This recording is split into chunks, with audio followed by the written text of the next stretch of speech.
পরম করুণাময় মহান আল্লাহ তাআলার নামে শুরু করছি, যিনি অত্যন্ত মেহেরবান। সুপ্রিয় দর্শক, আজ আমি আপনাদের হযরত আলী রাদিয়াল্লাহু তাআলা আনহুর কয়েকটি সুন্দর কাহিনী বলবো, যে কাহিনীগুলো থেকে আপনি অনেক কিছুই শিখতে পারবেন এবং সেই সঙ্গে আপনার ঈমানও মজবুত হবে।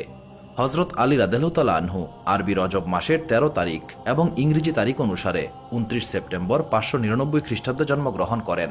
কিছু কিছু আলেম এই মত প্রকাশ করেন যে হযরত আলী রাদিয়াল্লাহু তাআলা আনহু পবিত্র কাবা ঘরের ভেতরে জন্মগ্রহণ করেছিলেন, কিন্তু এই বিষয়টি নিয়ে আলেমদের মধ্যে মত পার্থক্য রয়েছে। তাদের মতে হযরত আলী রাদিয়াল্লাহু তাআলা আনহুর জন্ম কাবা ঘরের ভেতরে হয়নি। হযরত আলী রাদিয়াল্লাহু তাআলা আনহুর পিতার নাম ছিল হযরত আবু তালিব এবং তার মাতার নাম ছিল ফাতেমা বিনতে আসাদ। হযরত আলী রাদিয়াল্লাহু তাআলা আনহু ছিলেন রাসূলুল্লাহ সাল্লাল্লাহু আলাইহি সাল্লামের আপন চাচা হযরত আবু তালিবের পুত্র।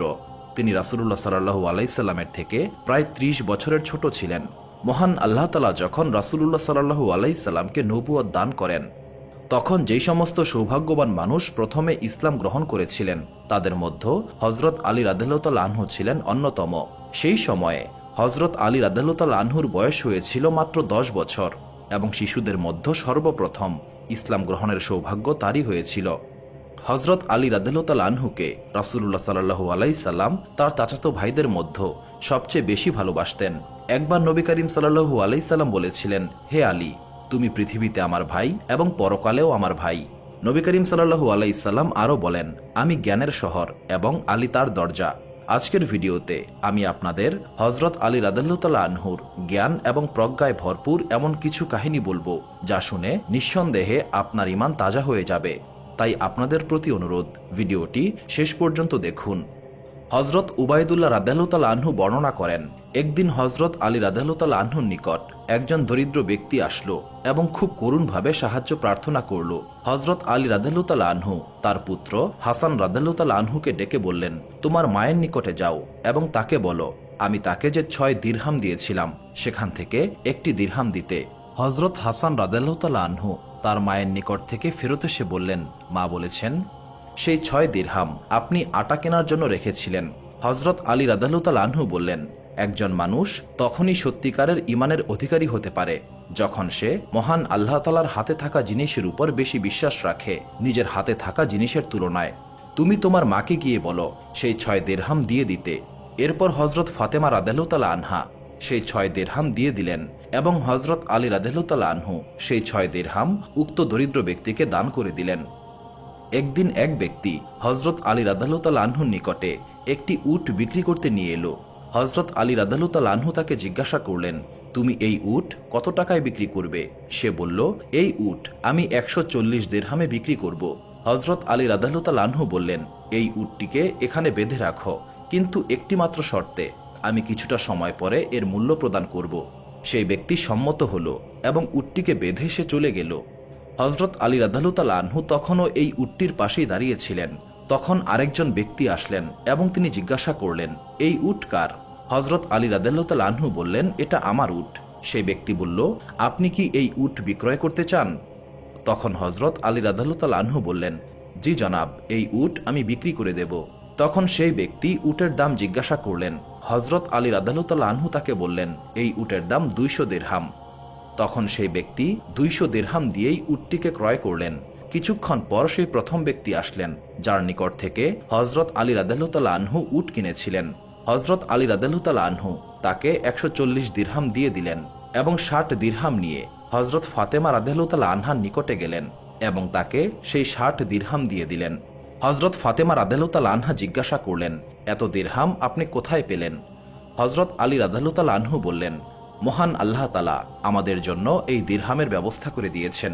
আমি রাসূলুল্লাহ সাল্লাল্লাহু আলাইহি সাল্লামকে বলতে শুনেছি, যে ব্যক্তি মহান আল্লাহ তাআলার রাস্তায় ১ দিরহাম খরচ করবে, মহান আল্লাহ তাআলা তাকে ১০ দিরহাম ফিরিয়ে দেবেন।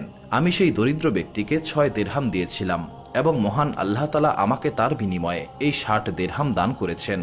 নবী করিম সাল্লাল্লাহু আলাইহি সাল্লাম তার সত্যবাদিতা এবং আমানতদারির জন্য দূর দূরান্ত পর্যন্ত প্রসিদ্ধ ছিলেন। তাই মানুষজন নবী করিম সাল্লাল্লাহু আলাইহি সাল্লামের নিকট তাদের মূল্যবান সম্পদ আমানত হিসেবে রাখতেন এবং যখন তাদের প্রয়োজন হতো তখন নবী করিম সাল্লাল্লাহু আলাইহি সাল্লামের নিকট থেকে তাদের সেই জিনিসপত্র ফেরত নিয়ে নিতেন। হিজরতের রাতে রাসূলুল্লাহ সাল্লাল্লাহু আলাইহি সাল্লাম হজরত আলী রাদিয়াল্লাহু তাআলা আনহুর হাতে সমস্ত আমানত অর্পণ করলেন এবং তাকে নির্দেশ দিলেন, আলী, তুমি এই আমানতগুলোকে ফিরিয়ে দেবে। নবী করিম সাল্লাল্লাহু আলাইহি সাল্লাম হিজরত করেছেন এই খবর যখন মক্কার সবাই জেনে গেল, তখন আবু সুফিয়ানের ছেলে জাফর উমায়ার বিন সাকজিকে ডেকে বলল, তুমি আলী ইবনে আবু তালিবের নিকটে যাও এবং তার কাছে ৮০ দিরহাম দাবি করবে এবং বলবে, আমি মুহাম্মদ সাল্লাল্লাহু আলাইহি সাল্লামের নিকট আমানত হিসেবে ৮০ দিরহাম রেখেছিলাম।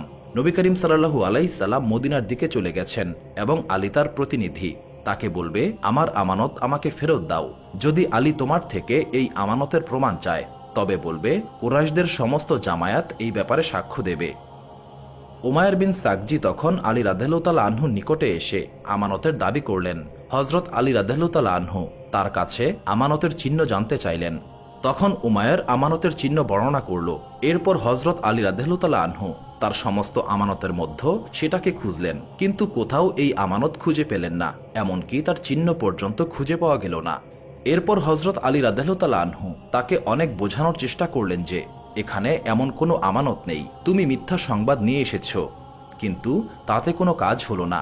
উমায়ের বিন সাকজি তার দাবিতে অটল রইল এবং সে বলল, আমার কাছে এই আমানতের ব্যাপারে অনেক সাক্ষী রয়েছে।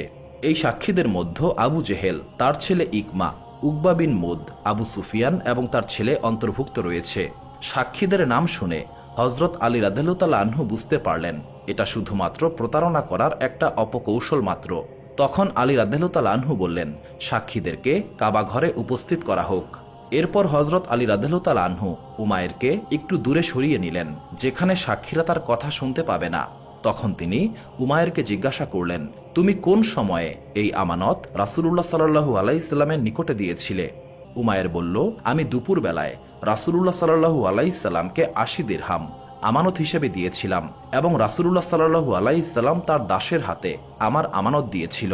এরপর হযরত আলী রাদিয়াল্লাহু তাআলা আনহু নবী করিম সাল্লাল্লাহু আলাইহি সাল্লামের দাসকে আলাদাভাবে ডেকে এই ব্যাপারে জিজ্ঞাসা করলেন, কিন্তু সেই দাস সাক্ষ্য দিতে অস্বীকার করল এবং বলল, আমি এই ব্যাপারে কোনো সাক্ষ্য দেব না এবং সাক্ষ্য দেওয়া আমার জন্য ফরজ নয়। এরপর হযরত আলী রাদিয়াল্লাহু তাআলা আনহু আবু সুফিয়ানকে ডেকে একই প্রশ্ন করলেন। আবু সুফিয়ান বলল, সূর্য অস্ত যাওয়ার সময়ে মুহাম্মদকে এই আমানত প্রদান করা হয়েছিল, তিনি এই আমানত পকেটে রেখেছিলেন। এরপর হযরত আলী রাদিয়াল্লাহু তাআলা আনহু উতবাকে ডেকে পাঠালেন এবং সে সাক্ষ্য দিল, দুপুর বেলায় এই আমানত মুহাম্মদ সাল্লাল্লাহু আলাইহি সাল্লাম নিয়েছিলেন এবং এই আমানত তিনি তার ঘরে রেখে দিয়েছিলেন। এরপর হযরত আলী রাদিয়াল্লাহু তাআলা আনহু ইকমাকে ডেকে পাঠালেন এবং তাকে প্রশ্ন করলেন। ইকমা বলল, মুহাম্মদ সাল্লাল্লাহু আলাইহি সাল্লাম এই আমানত আসরের সময় নিয়েছিলেন এবং তৎক্ষণাৎ তার বাড়িতে পাঠিয়ে দিয়েছিলেন। এরপর হযরত আলী রাদিয়াল্লাহু তাআলা আনহু আরেকজনকে ডেকে তাকেও একই প্রশ্ন করলেন।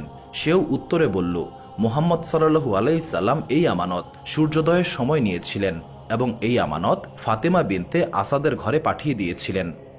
যখন উমায়ের জানতে পারল এক একজন এক এক রকম সাক্ষ্য দিয়েছে, তখন তার মুখ ফ্যাকাশে হয়ে গেল এবং সে বুঝতে পারল তাকে চরম এক লজ্জার মুখোমুখি হতে হবে। তার মুখ শুকিয়ে গেল এবং তার চেহারায় ভয় দেখা দিল। হযরত আলী রাদিয়াল্লাহু তাআলা আনহু বললেন, হে উমায়ের, তোমার মুখ কেন ফ্যাকাশে হয়ে গেছে এবং তুমি কেন ভয় পাচ্ছ? তখন উমায়ের নিরুপায় হয়ে বলল, আমি যে দাবি করেছিলাম তা আসলে এক মিথ্যা ষড়যন্ত্র ছিল। আমি আপনাকে সত্য কথা খুলে বলছি, আমি অপমানিত হতে চাই না।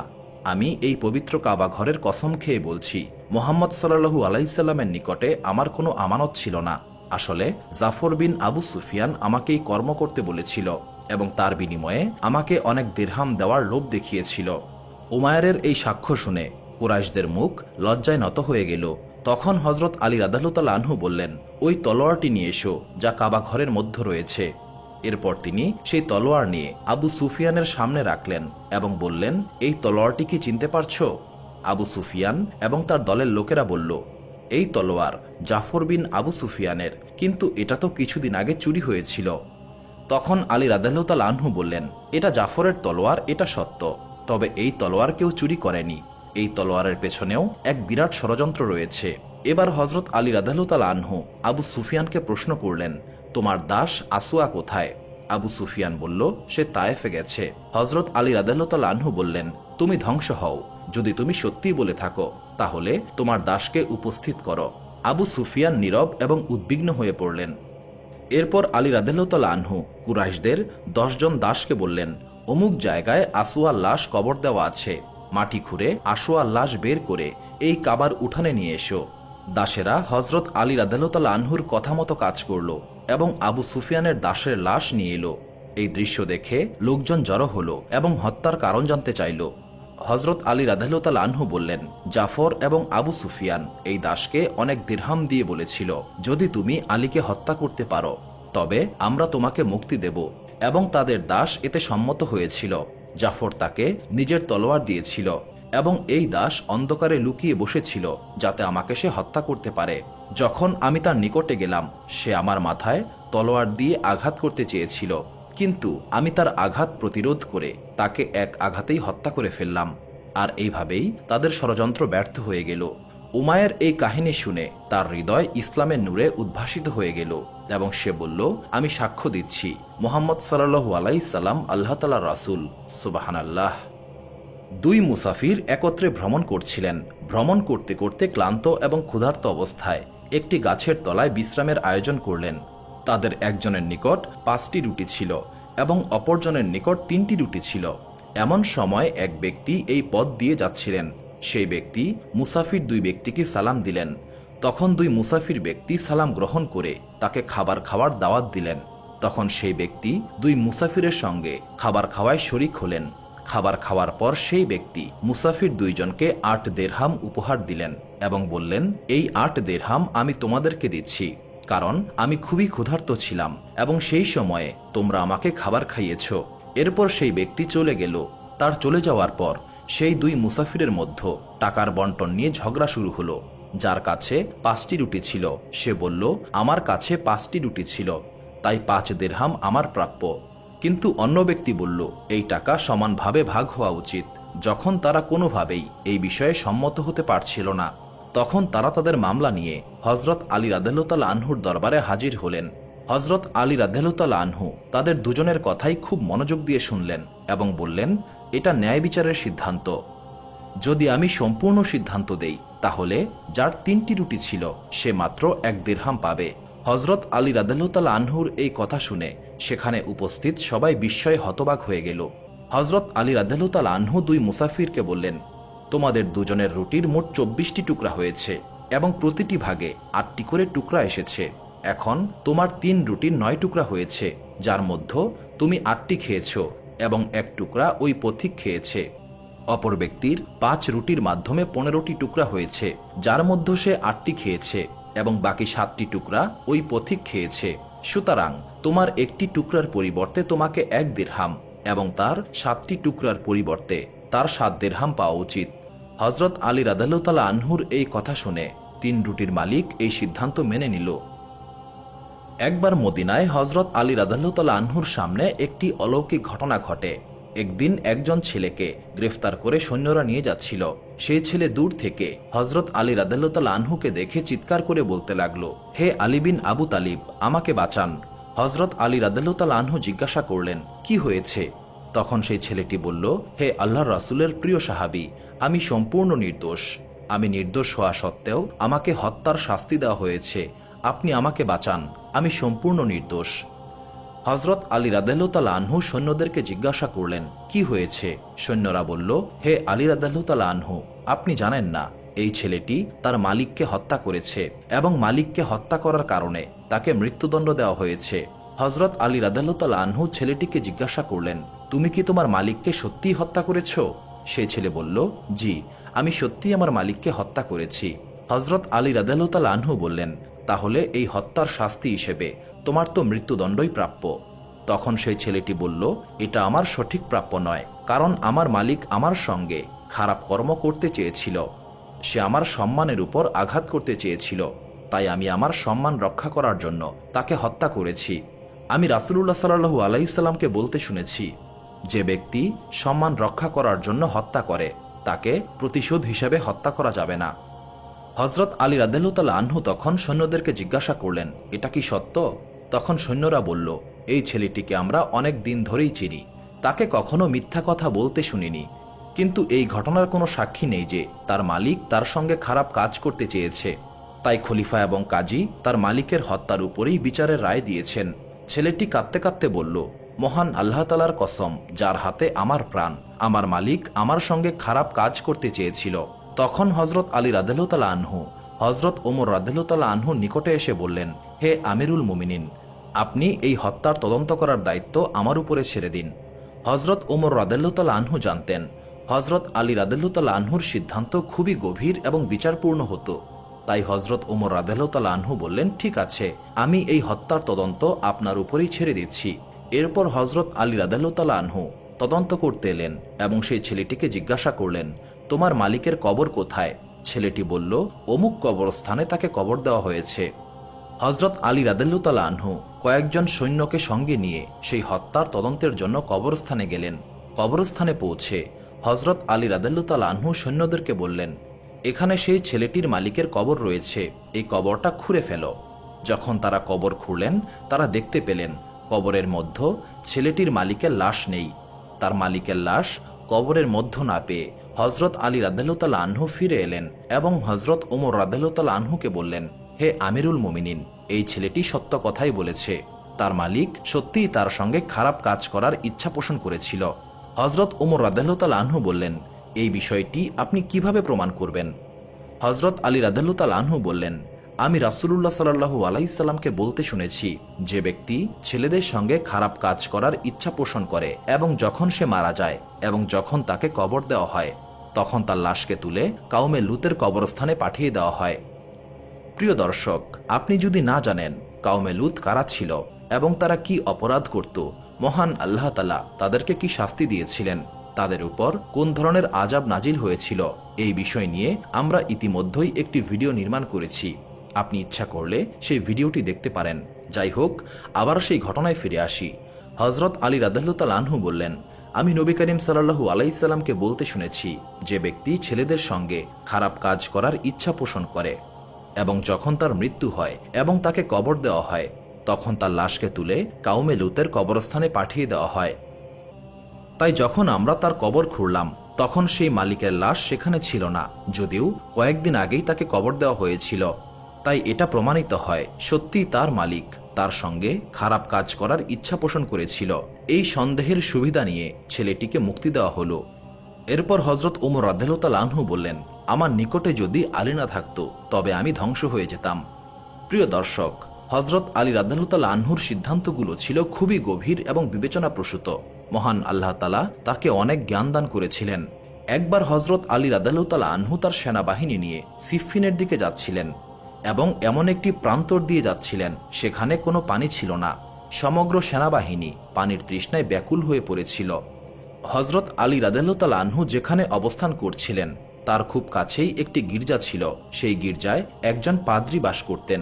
সেই পাদ্রী বললেন, এখান থেকে 2 ক্রোশ দূরত্বে পানি পাওয়া যাবে। কিছু লোক অনুমতি চাইল যাতে সেখানে গিয়ে পানি পান করতে পারে। এটা শুনে হজরত আলী রাদিয়াল্লাহু তাআলা আনহু তার ঘোড়ার পিঠে চড়ে একটি জায়গার দিকে ইশারা করে বললেন, তোমরা এখানে মাটি খুঁড়ো। লোকেরা মাটি খুঁড়তে শুরু করলো। কিছুক্ষণ খোঁড়ার পর একটি পাথর দেখা গেল। লোকেরা পাথরটিকে তোলার অনেক চেষ্টা করল, কিন্তু সমস্ত চেষ্টাই ব্যর্থ হলো। এটা দেখে হজরত আলী রাদিয়াল্লাহু তাআলা আনহু অনেক উত্তেজিত হয়ে তার ঘোড়া থেকে নেমে আসলেন। তিনি 3 বার ধাক্কা দিয়ে 2 হাতের আঙ্গুল পাথরের ফাঁকে প্রবেশ করিয়ে জোর দিলেন এবং পাথরটি বেরিয়ে এলো। পাথরের নিচে খুবই স্বচ্ছ একটি পানির ঝর্ণা প্রকাশিত হলো। সমগ্র সেনাবাহিনী সেই পানি পান করে তৃষ্ণা মেটালো। সেনাবাহিনীর সমস্ত পাত্র পানি দিয়ে ভরে নিল। এরপর হজরত আলী রাদিয়াল্লাহু তাআলা আনহু পাথরটিকে আবার তার জায়গায় রেখে দিলেন। গির্জার সেই পাদ্রী এই দৃশ্য দেখে সবার সামনে আসলেন এবং হজরত আলী রাদিয়াল্লাহু তাআলা আনহুকে জিজ্ঞাসা করলেন, আপনি কি একজন ফেরেশতা? হজরত আলী রাদিয়াল্লাহু তাআলা আনহু বললেন, আমি একজন সাধারণ মানুষ। পাদ্রী আবারও জিজ্ঞাসা করলেন, আপনি কি একজন নবী? হজরত আলী রাদিয়াল্লাহু তাআলা আনহু আবারও বললেন, আমি মহান আল্লাহ তাআলার একজন বান্দা। পাদ্রী আবারও জিজ্ঞাসা করল, তাহলে আপনি কে? হজরত আলী রাদিয়াল্লাহু তাআলা আনহু বললেন, আমি শেষ জমানার নবী হজরত মুহাম্মদ সাল্লাল্লাহু আলাইহি সাল্লামের একজন সাহাবী। এটা শুনে সেই পাদ্রী কালেমা পড়ে ইসলাম গ্রহণ করলেন। হজরত আলী রাদিয়াল্লাহু তাআলা আনহু তাকে জিজ্ঞাসা করলেন, আপনি এতদিন ইসলাম গ্রহণ কেন করেননি? পাদ্রী বললেন, আমাদের একটি কিতাবে লেখা রয়েছে, এই গির্জার কাছাকাছি একটি ঝর্ণা লুকিয়ে আছে এবং সেই ঝর্ণাকে শুধুমাত্র সেই ব্যক্তি প্রকাশ করতে পারবে যে হয় একজন নবী হবে অথবা নবীর সাহাবী হবে। তাই আমি এবং আমার আগের অনেক পাদ্রী আপনাদেরই অপেক্ষায় ছিলাম। আজ আপনি এই ঝর্ণাকে প্রকাশ করেছেন, তাই আমার উদ্দেশ্য পূর্ণ হয়েছে। এই জন্য আমি ইসলামকে কবুল করে নিয়েছি। সুবহানাল্লাহ। এটা শুনে হযরত আলী রাদিয়াল্লাহু তাআলা আনহু কান্নায় ভেঙে পড়লেন এবং তিনি বললেন, আলহামদুলিল্লাহ, তাদের কিতাবেও আমাদের কথা উল্লেখ রয়েছে। মহান আল্লাহ তাআলা কতই না মহান।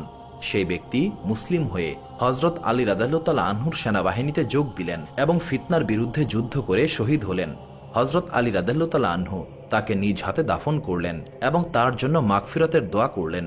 প্রিয় দর্শক, হযরত আলী রাদিয়াল্লাহু তাআলা আনহুর আরও একটি ঘটনা শুনুন, যা আপনার ঈমানকে তাজা করবে। হযরত আলী রাদিয়াল্লাহু তাআলা আনহু তখন তরুণ ছিলেন। রাসূলুল্লাহ সাল্লাল্লাহু আলাইহি সাল্লাম তাকে একটি কাজের দায়িত্ব দিলেন।